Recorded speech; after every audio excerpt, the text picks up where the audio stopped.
आदरणीय दर्शक महानुभावहरू, शुभ बिहानी नमस्कार।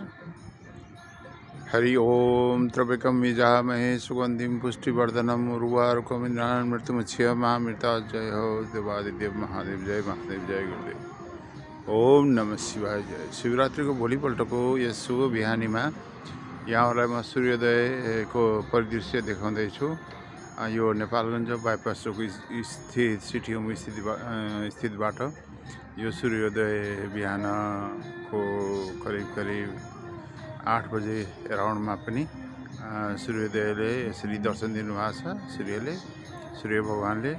र यो फागुन लागिसक्दा फागुनको फर्स्ट विकमा पनि नेपालगञ्जको मौसम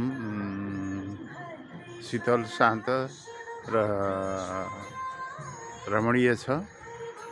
यो मौसम यो साल निकै चिसो परिवेशले आनन्दमय बनाएको छ जनजीवन।